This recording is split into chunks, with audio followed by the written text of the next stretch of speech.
ఓం శ్రీ వారాహి దేవ్యై నమః. అందరికీ నమస్తే. నేను మీ రాధి. Welcome to Shri Arshanidhi. మనం చక్కగా అమ్మవారి పూజలు చేసుకుంటున్నాము, వారాహి పూజలు, స్తోత్రాలు వింటున్నాము, చదువుకుంటున్నాము కదండి.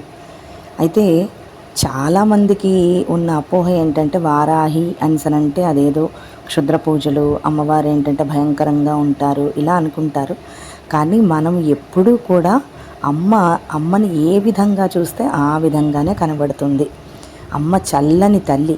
మనం ఎప్పుడైనా ఒకరి వినాశనం కోరుకుని ఏదైనా పూజ చేస్తే అది ఎప్పటికీ కూడా మనకి ఫలితాన్ని అయితే ఇవ్వదండి. ఎప్పుడు కూడా మనం బాగుండాలి, మనతో పాటు నలుగురు బాగుండాలి అని మనం ఏ పనైనా చేస్తే మనం ఎప్పుడు కూడా అమ్మవారికే కాదు, మనం ఏ పూజ చేసినా సరే మనం బాగుండాలి, మనతో పాటు మిగిలిన వాళ్ళందరూ కూడా లోకా సమస్తా సుఖినో భవంతు అనేటటువంటి భావనతోటి కనుక మనం పూజ చేస్తే ఎప్పుడు కూడా మనం ఎవరి కోసమైతే పూజ చేస్తున్నామో వాళ్ళ యొక్క కృపకు మనం ఎప్పుడు కూడా పాత్రులం అవుతాము. ఎప్పుడైతే మన మనస్సులోని మనం ఒక చెడు ఆలోచనతో పూజ చెయ్యాలి అని అనుకుంటామో అప్పుడే మన వినాశనం మొదలవుతుంది. అందుకనిసనని ఎప్పుడు కూడా ఒక 4 అంశాలను మనం పరిగణనలోకి తీసుకుని ఏ పూజ చేసినా సరే 4 అంశాలను పరిగణనలోకి తీసుకుని పూజ చేయాలి. అది ఏంటి అంటే, ఒకటి మనకి ఆర్థికంగా ఇబ్బంది ఉన్నప్పుడు, ఫైనాన్షియల్గా మనకి ఇబ్బంది ఉన్నప్పుడు, లేదు మనం ఏదైనా ఒక బిజినెస్ చేస్తున్నాము, ఆ బిజినెస్ అది డెవలప్ అవ్వడానికి, లేదు ఇంట్లోని ఎప్పుడూ కూడా గొడవలు అవుతూ ఉంటాయి, సో అవి పోవడానికి, ఇంట్లోని ఎవరికైనా లేకపోతే మనకైనా ఎవరికైనా సరే దీర్ఘ వ్యాధులు ఉంటూ ఉంటాయి, తగ్గట్లేదు, ఎప్పటికీ ఆ ఒంట్లో బాగోవడం అది తగ్గట్లేదు, అలాంటప్పుడు ఇంకా మానసిక ప్రశాంతత కోసము, ఈ మానసిక ప్రశాంతత దీనికోసం అని చెప్పేసి మనం ఏ పూజ అయినా చేయాలి. అలాగే ముఖ్యంగా ఈ వారాహి పూజ అనేటటువంటిది ఈ 4 ఇబ్బందులను కూడా మనకి తొలగిస్తుంది. ఇక మనకి పురాణాల ప్రకారం సప్తమాతృకలు ఉన్నాయి కదండి. అందులోని మనకి పంచమాతృక అయినటువంటిది వారాహి తల్లి. మనకి ఆ సప్తమాతృకలు పేర్లు ఏమిటంటే బ్రాహ్మి, మాహేశ్వరి, కౌమారి, వైష్ణవి, వారాహి, ఇంద్రాణి, చాముండి. ఇవన్నీ ఎక్కడో విన్నట్లుగా అనిపిస్తున్నాయి కదా మనకి. ఇవన్నీ మనకి ఏంటంటే ఖడ్గమాలలో వస్తాయి. అయితే ఇక్కడ సప్తమాతృకలే చెప్పారు, కానీ ఇంకా 2 మాతృకల్ని కూడా ఆరాధనకి జరుగుతోంది. అది ఏమిటి అంటే 8వ మాతృకగా నారసింహి, అంటే నరసింహావతారం స్వామి ఎత్తినప్పుడు ఆ నరసింహుని యొక్క శక్తి నారసింహి. అలాగే 9వ మాతృక వినాయకి. వినాయకి అంటే వినాయకుడు ఉన్నాడు కదా, వినాయకుడిలోనున్నటువంటి శక్తి వినాయకి. ఈవిడ గజముఖాన్ని కలిగి ఉంటుంది. వినాయకుడు ఎలా అయితే ఏనుగు ముఖాన్ని కలిగి ఉంటాడో అలాగా ఈవిడ గజముఖాన్ని కలిగి ఉంటుంది. అంటే మనం కనుక జాగ్రత్తగా గమనిస్తే మనకి భగవంతుడు నిరూపిస్తున్నాడు ఏంటంటే ప్రతి ఒక్క జీవిలోనూ నేనున్నానని సరే నిరూపిస్తున్నాడు ఆయన. మనకి మత్స్యావతారం, కూర్మావతారం, ఇంకా వరాహావతారం, నారసింహావతారం, ఈ 4 అవతారాలని కనుక మనం తీసుకుంటే మనకి ఆయన విష్ణుమూర్తి నిరూపిస్తున్నది ఏమిటండి, ప్రతి ఒక్క జీవులోని నేను ఉన్నాను. ప్రతి ఒక్క జంతువులు అంటే చేప ఎంత చిన్నది, అటువంటి చేపలో కూడా నేనున్నాను. అలాగే కూర్మం, తాబేలు అంటే ఏదో నెమ్మదిగా నడుస్తుంది, మనం కథ కూడా చదువుకున్నాం కదా చిన్నప్పుడు. కాబట్టి అటువంటి తాబేలు రూపంలో కూడా నారాయణుడు ఉన్నాడు. ఇంకా పోతే వరాహం, ఇప్పుడు వారాహి దేవత మనకి ఎలాగో పూజ చేసుకుంటున్నాము. ఇక నారసింహం, సింహం ఎంతటి క్రూరమైన జంతువు, అటువంటి క్రూరమైన జంతువులో కూడా నేను ఉన్నాను అని చెప్తున్నారు.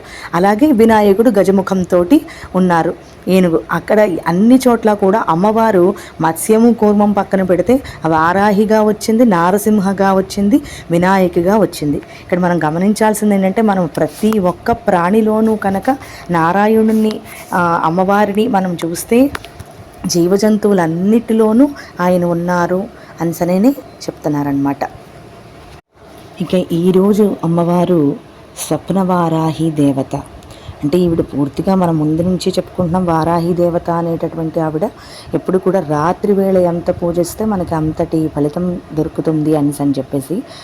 అయితే ఈ స్వప్నవారాహి పూర్తిగా స్వప్నంలోని నిజంగా కనుక సాధకుడు ప్రయత్నిస్తే, అంటే చాలా కఠోర నియమాలు ఉంటాయి, ఆ నియమాల ప్రకారం కనుక చేసేవాళ్ళు పూజ చేస్తే తప్పకుండా అమ్మవారు మనకి స్వప్నంలోని కనిపించి మన యొక్క కష్టములన్నిటినీ కూడా తీరుస్తారు. మనకి ఏమైనా సమస్యలు ఉంటే వాటికి తగ్గ ప్రశ్నలు వేస్తే కనుక ఆవిడ తప్పకుండా మనకి ఆ సమాధానం చెప్తారనమాట. లేదు మనకి ఎవరైనా శత్రువుల నుంచి ఏదైనా ఆపద ఉంటే కనుక ఆ ఆపదను ముందుగానే హెచ్చరించి ఆవిడ ఆ ఆపద రాకుండా కూడా కాపాడుతుంట.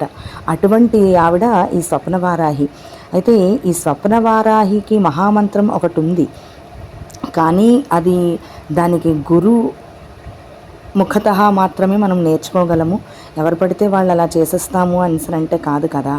ఆ గురుముఖతఃనే ఎప్పుడు నేర్చుకోగలము. నేనైతే ఏ గురువు దగ్గర తీసుకోలేదు కాబట్టి ఆ స్వప్నవారాహి మంత్రాన్ని అయితే నేను ఇక్కడ చెప్పదలుచుకోలేదు. కేవలం అమ్మవారి యొక్క ధ్యాన శ్లోకాన్ని మనం తెలుసుకుందాం.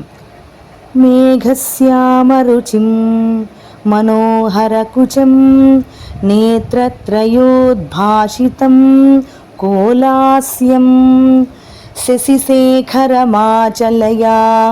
దంష్ట్రాతలే శోభినిః బిభ్రాణాం స్వకారాంబుజైరాశిలతం కర్మ పిపాసాం శ్రీణి వారాహి మనుచింతయేద్ధయా వరారూఢాం శుభాలంకృతిః మేఘశ్యామరుచిం మనోహరకుచాం నేత్రత్రయోద్భాషితాం కోలాస్యాం శశిశేఖరరామచలయా దంశ్రాతలే శోభినీం బిభ్రాణాం స్వకరాంబుజైరసిలతాం చర్మాపిపాసం శృణిం వారాహీమనుచింతయేద్ధయ వరారూఢాం శుభాలంకృతిం. ఈ స్వప్నవారాహి ఎలా ఉంటుంది అనిసనంటే ఆవిడ మేఘములతోటి కూడిన చీకటిలోని ఒక మెరుపు మెరిస్తే ఎలా ఉంటుంది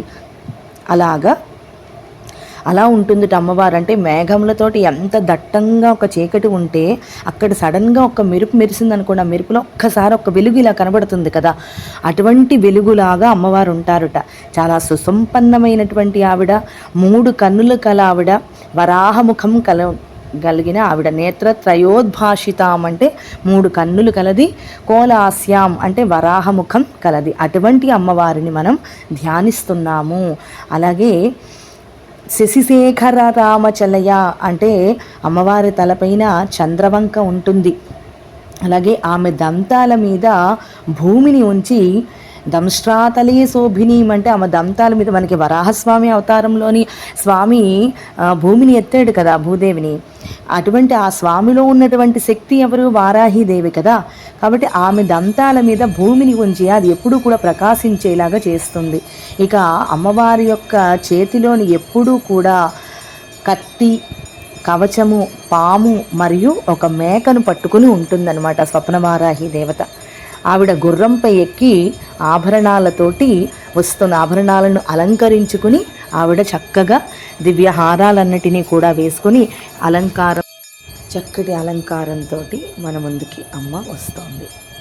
అటువంటి వారాహి తల్లిని మనం ఈ మిగిలిన రోజులన్నీ కూడా చాలా చక్కగా పూజ చేసుకుని అమ్మవారి కృపకి మనందరం కూడా పాత్రలవ్వాలని చెప్పేసి మనం కోరుకుందాము. అలాగే ఇది మాకు ఇక్కడ గుడిలోని అమ్మవారికి వారాహి దేవి పూజలు జరుగుతున్నాయి.